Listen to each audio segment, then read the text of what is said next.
Bonjour, je m'appelle Jean-Jacques Nantel. Dans la présente vidéo, nous allons parler de la géopolitique des pays qui entourent le Québec. Autrement dit, nous allons parler de l'Amérique du Nord. L'Amérique du Nord a plusieurs caractéristiques intéressantes. D'abord, c'est un continent qui est isolé du reste du monde par deux vastes océans. Ensuite, c'est un continent qui a une forme compacte, ramassée, ce qui est compensé par le fait qu'il est flanqué par quatre grandes péninsules. La Floride, la Basse-Californie, la péninsule de l'Alaska et la péninsule formée par le Québec. De plus, ces côtes sont parsemées de baies et de golfes profonds où il est possible de construire de grandes villes portuaires d'une très grande qualité. Quant au troisième élément, les principaux axes de l'Amérique du Nord sont de sens nord-sud. Ça commence par les deux côtes océaniques, Atlantique et Pacifique. Ça se continue par les deux grands axes montagneux de sens nord-sud que sont les Appalaches et les Rocheuses. Ce qui fait que les fleuves en Amérique du Nord, surtout dans la cuvette centrale, ont tendance à être de sens également nord-sud. La Mackenzie coule vers le nord, le Mississippi vers le sud, la Fraser, le Colorado coule vers le sud-ouest, etc. Même le fleuve Saint-Laurent, qui contourne les Appalaches par le nord-est, a également une direction sud-ouest-nord-est. Quand on regarde la carte des bassins hydrographiques en Amérique du Nord, on se rend compte que la ligne de partage des eaux se situe approximativement au niveau de la frontière internationale qui sépare les prairies canadiennes du Midwest américain. Cette ligne de partage des eaux, qui est presque imperceptible à l'échelle humaine, est bien réelle, étant donné qu'au nord de cette ligne-là, les fleuves coulent vers des mers froides, c'est-à-dire vers l'océan Arctique et la baie d'Hudson, alors qu'au sud, les fleuves coulent vers des mers chaudes. Tous ces éléments géographiques font que l'Amérique du Nord est naturellement divisée en pays naturels dont les peuplements ont parfois très peu de relations économiques ou culturelles. Ça commence au Canada par les maritimes qui sont orientés vers l'Atlantique. Ça se poursuit au Québec où la population est concentrée autour des basses terres du Saint-Laurent. Ça se poursuit au niveau du pays naturel formé par le lac Ontario, qui est 69 mètres plus haut que le fleuve Saint-Laurent et 100 mètres plus bas que le niveau des quatre autres grands lacs. Ça se continue au niveau des deux pays naturels presque vides qui entourent le lac Huron et Supérieur, puis par les prairies où le peuplement s'oppose à la géographie. Dans les prairies, la population s'est installée le plus au sud possible, le plus au chaud possible, près de la frontière américaine, alors que ces fleuves coulent dans le sens sud-nord. Ce qui fait que la population a pratiquement abandonné l'idée d'utiliser ces grands fleuves pour faire du commerce international. La première raison, c'est que ces fleuves-là sont glacés une partie de l'année. La deuxième, c'est que les distances à parcourir pour rejoindre de ce côté-là le commerce international est beaucoup trop grand. Ce qui fait que pour les habitants des prairies, leurs grands fleuves sont beaucoup plus des barrières que des liens. Historiquement, les prairies ont développé une économie qui était tournée vers celle des États-Unis avec l'aide de systèmes artificiels très coûteux comme des chemins de fer, des oléoducs, etc. Un autre pays naturel d'Amérique du Nord, c'est la Colombie-Britannique, qui est située à l'ouest des Rocheuses et dont l'économie est tournée vers le Pacifique. Du côté nord, il y a l'unité formée par le Yukon et l'Alaska, qui sont unis par le fleuve Yukon, qui est relativement peu utilisé. Les territoires du nord-ouest, eux, sont centrés sur l'essentiel du bassin de la Mackenzie. Enfin, il y a le pays du Nunavut, qui est habité majoritairement par des Inuits. Aux États-Unis également, la géographie a divisé le pays en pays naturels. Il y a le nord industriel et le climat tempéré. Il y a le sud, de climat subtropical. Il y a le bassin central situé au sud des Grands Lacs. Il y a les Grandes Plaines, l'unité formée par les Rocheuses et les déserts. Enfin, il y a toute la côte ouest qui est située du côté ouest des Rocheuses et dont l'économie est orientée vers le Pacifique. Ce qui est intéressant, c'est que tant les États-Unis que le Canada sont deux pays de l'axe Est-Ouest qui ont été maintenus unis par la violence. Aux États-Unis, il a fallu la guerre de sécession des années 1860 pour empêcher l'ensemble d'éclater en plusieurs morceaux. Quant au Canada, on connaît tous son côté instable qui provient de l'opposition séculaire entre le Québec francophone et le Canada anglais. Un mot sur le Mexique. Le Mexique est également est un pays de montagne qui est également dominé par des axes de sens nord-sud. C'est les deux côtes océaniques et les chaînes de montagnes qui sont à l'intérieur du pays. Si maintenant on parle des villes de l'Amérique du Nord, les grandes villes du Mexique, dont Mexico, sont situées dans des fonds de vallées situés haut dans les montagnes. Ça a beaucoup nui à l'enrichissement du Mexique et qui n'a pas pu profiter à plein du commerce international qui se fait au niveau des océans. La pauvreté relative du Mexique, surtout par rapport aux États-Unis, a induit un courant d'émigration continue du Mexique vers les États-Unis. Du côté de l'Amérique anglo-saxonne, on trouve un très grand nombre de villes qui sont placées à des endroits stratégiquement très bons. La principale raison, c'est bien sûr que ces villes-là sont le produit d'un capitalisme sauvage qui a duré 4 siècles et qui ne visait que le profit. Sur la côte ouest, on trouve des villes dans des sites exceptionnels comme Anchorage en Alaska, Vancouver en Colombie-Britannique ou Seattle qui est au fond de la baie de Puget. Et surtout San Francisco, une ville qui est située à l'embouchure de la baie de San Francisco qui draine vers elle les richesses produites par l'immense vallée de San Joaquin. Sur la côte est, on trouve les villes de Norfolk et de Baltimore dans la baie de Chesapeake, la ville de Philadelphie qui est au fond de la baie du Delaware, et surtout New York. New York a un port tout à fait exceptionnel qui est situé directement sur l'océan, ce qui la met en contact avec le commerce international. De plus, New York est directement relié à la vallée du Saint-Laurent par l'intermédiaire de la vallée du fleuve Hudson et du lac Champlain. Et New York est également relié au Grand Lac par l'intermédiaire de la petite vallée de la Mohawk et du canal Erie. New York, en plus, est au centre d'un vaste éventail de grandes villes satellites. Ça commence par les villes du Boswash, c'est-à-dire cette zone urbaine et industrielle qui va de Boston à Washington, Boswash, et qui comprend également les villes de Philadelphie et de Baltimore. Du côté nord, New York est tellement bien placé que les 3 principales villes du Canada de l'Est, c'est-à-dire Montréal, Ottawa et Toronto, sont à des distances à peu près égales de New York. Ils sont sur une espèce d'arc de cercle qui entoure New York. Maintenant, si on remonte l'axe Saint-Laurent-Grand Lac, en partant de l'embouchure, on rencontre d'abord la ville de Québec. Québec veut dire rétrécissement de rivière en algonquin, ce qui fait que Québec est une ville de premier pont qui draine la richesse qui provient de plusieurs directions à la fois. On trouve ensuite la ville de Montréal qui est située au niveau des rapides de la Chine et qui est à la tête de 3 grands corridors économiques naturels. Celui qui mène au Grand Lac, celui qui mène à l'océan Atlantique et au commerce international et celui qui mène à New York et au Boswash par l'intermédiaire de la vallée du lac Champlain. En plus de ça, Montréal est à la tête de 2 corridors économiques artificiels. Premièrement, celui qui relie l'ouest du Canada à l'est du Canada par l'intermédiaire de la Transcanadienne et des chemins de fer canadiens. De plus, il y a le corridor nord-sud qui va des barrages de la baie James jusqu'à New York et au Boswash, une zone qui est tellement importante que les Américains ont désigné les barrages de la baie James comme étant un actif stratégique à protéger pour eux. Si on continue de remonter l'axe Saint-Laurent-Grand Lac, on arrive à la ville de Toronto, qui est dans le pays naturel formé par le lac Ontario. Théoriquement, Toronto est une ville très bien située, étant donné qu'elle est située à la tête de la péninsule ontarienne, dont elle draine les richesses. De plus, Toronto est située sur une ligne idéale qui rejoint 3 des 5 grands lacs nord-américains. Ça commence par le lac Huron, par l'intermédiaire de la baie Géorgienne, puis le lac Ontario, puis le lac Erie.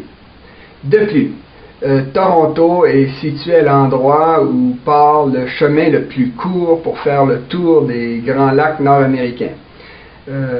Pendant longtemps, les Torontois se sont vantés que leur rue principale, la rue Yonge, était la rue la plus longue du monde, et qu'elle avait 1896 km et qu'elle partait du lac Ontario pour ensuite contourner le lac Huron et le lac supérieur par le nord pour finalement aboutir au Minnesota.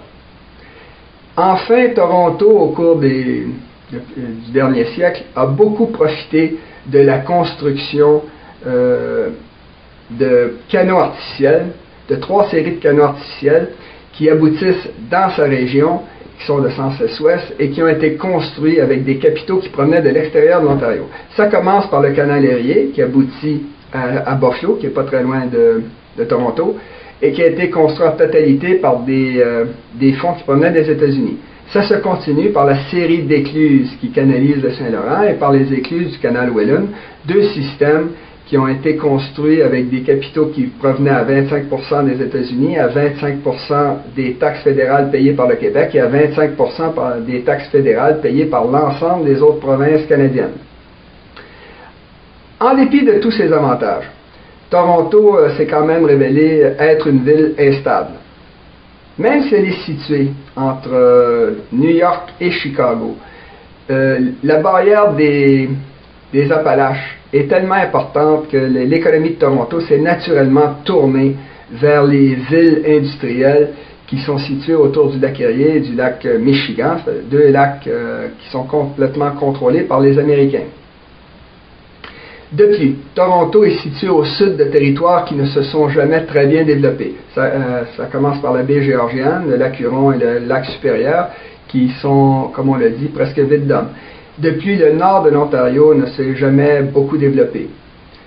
Ce qui fait que Toronto, la population et l'économie de Toronto a commencé depuis très longtemps une lente migration vers les villes situées dans le bassin central des États-Unis. Ce qui a donné sa forme caractéristique au fameux Golden Horseshoe ontarien, cette zone urbaine et industrielle qui contourne le lac Ontario par l'ouest et qui se rend tranquillement, qui dérive tranquillement vers l'économie des villes du bassin central américain. Tout ça fait que Toronto tourne le dos au reste de l'Ontario, de même qu'à l'axe routier ferroviaire qui relie l'Est et l'Ouest du Canada. Un résultat secondaire, c'est que Toronto a commencé à suivre dans son déclin toute la région du bassin central américain. Les Américains parlent du Rust Belt, c'est-à-dire la ceinture de rouille qui est située au sud des Grands Lacs et où achèvent de rouiller des centaines d'usines abandonnées. Si Toronto est la dernière ville de la région à amorcer son déclin, c'est parce que pendant plusieurs décennies, elle a pu s'enrichir en transférant de Montréal une foule d'industries secondaires et tertiaires qui auraient normalement dû être à Montréal, qui sont maintenant en Ontario. Si maintenant on s'occupe du bassin hydrographique du Mississippi, qui occupe la cuvette centrale de l'Amérique du Nord, si on part de son embouchure, on voit qu'il y a une grande ville d'embouchure, la Nouvelle-Orléans. C'est suivi par une foule de villes qui sont situées à des confluents de rivières importants. Je pense notamment à Pittsburgh, Minneapolis, Saint-Louis, Kansas City ou Omaha. Finalement, ça se termine par une grande ville-centre qui contrôle l'ensemble, c'est-à-dire Chicago, qui est la troisième ville la plus peuplée des États-Unis. Si Chicago n'a pas accompagné les autres grandes villes américaines des Grands Lacs dans leur déclin, c'est principalement parce qu'elle est située au centre de l'immense cuvette intérieure de l'Amérique du Nord, ce qui lui permet de tirer une partie de sa richesse de différentes régions. Pour commencer, Chicago est situé à l'extrême ouest de l'axe Saint-Laurent-Grand Lac, ce qui lui donne un accès à l'océan Atlantique et au commerce international. De plus, même si Chicago est située sur les rives du lac Michigan, elle est quand même située sur la ligne de partage des eaux, ce qui fait qu'elle peut tirer une partie de sa richesse du bassin des Grands Lacs et une partie de sa richesse du bassin du Mississippi qui est tout proche. De plus, Chicago a un accès routier et ferroviaire facile à la région en déclin qui est située au sud du lac Erie, de même qu'aux grandes plaines agricoles de l'Ouest. Enfin, Chicago est au centre d'un vaste réseau de grandes villes satellites, comme on peut le voir sur la carte. Avant de quitter le sujet des grandes villes, il convient de dire deux mots sur les capitales parfaitement artificielles qui ont été construites par des politiciens, aussi bien aux États-Unis qu'au Canada, sur des fleuves secondaires sans grande importance économique, dans le but de réunir deux régions qui étaient en conflit. Aux États-Unis, Washington a été construit du temps de la guerre de sécession sur le Potomac, à la limite de l'ancien Nord et de l'ancien Sud esclavagiste. Du côté canadien, Ottawa a été construit sur la rivière Outaouais entre le Québec francophone et l'Ontario anglophone. Ces capitales sont tellement artificielles qu'un futur politicien pourrait facilement décider de les déménager ailleurs. Maintenant, parlons des frontières de l'Amérique du Nord. Si les grandes villes nord-américaines sont souvent placées à des points stratégiques bien choisis, c'est parce qu'elles sont le produit direct de lois économiques. On ne peut pas en dire autant des frontières qui ont été tracées il y a longtemps par des politiciens qui ne connaissaient à peu près rien au territoire qu'ils découpaient à grands coups de crayon.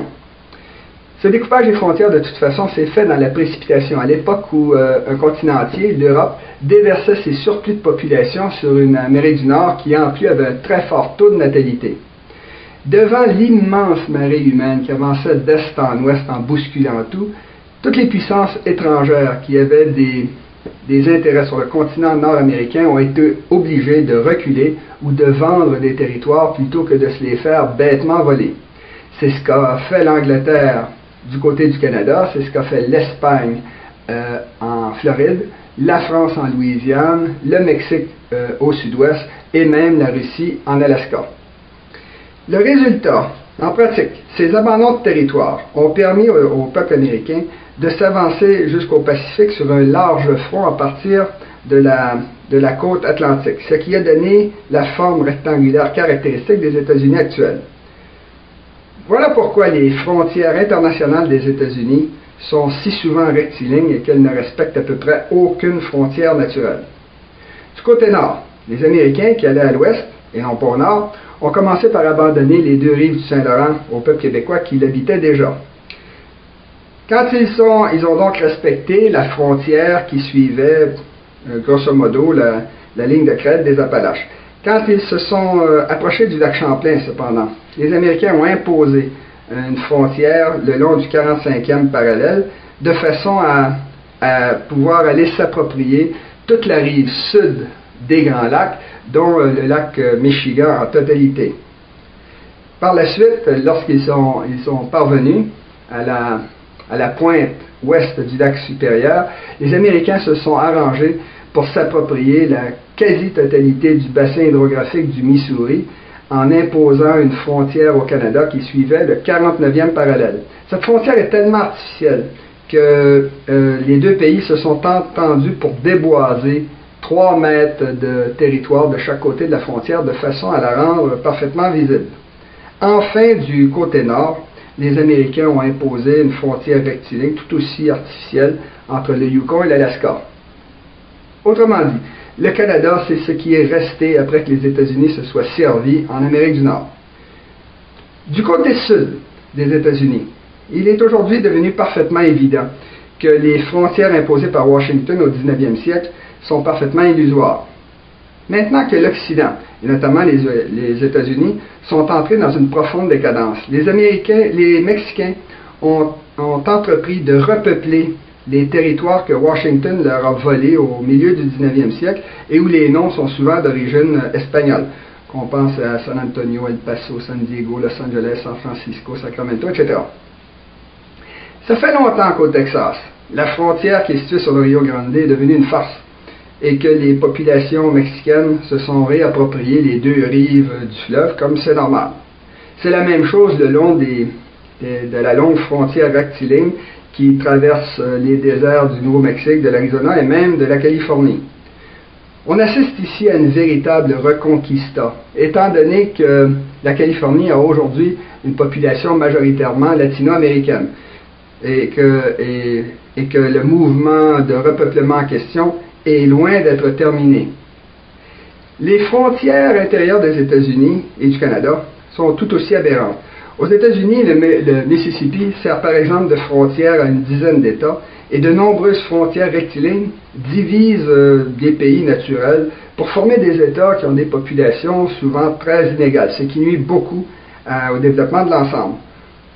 On trouve même 2 États qui sont parfaitement rectangulaires, le Colorado et le Wyoming. Pire, il existe même un point quadruple où se rencontrent les frontières de 4 États différents. Les Américains parlent des Four Corner States. Les frontières intérieures des États-Unis sont tellement aberrantes et inappropriées aux besoins que plusieurs de leurs grandes villes sont situées à la frontière de leurs États, qu'on songe à Chicago, Saint-Louis, Kansas City, Memphis, Buffalo, etc. Les frontières intérieures du Canada ne sont pas beaucoup mieux, étant donné que la plupart sont rectilignes et que très souvent elles suivent bêtement des méridiens ou des parallèles. Ça commence au Québec, où la frontière rectiligne au sud du Labrador coupe arbitrairement à travers les montagnes et les rivières, ce qui nuit passablement, par exemple, au développement hydroélectrique. Ça se continue, comme on l'a dit, au sud-ouest du Québec, avec la frontière rectiligne avec les États-Unis, sur le 45e parallèle. Puis, ça se continue encore, d'une façon encore plus aberrante, par l'espèce de pointe de flèche qui forme la frontière entre l'Ontario et le Québec, un peu à l'est de Montréal. Et ensuite, ça suit le cours de l'Outaouais avant de se diriger en ligne droite vers l'extrémité sud de la baie James.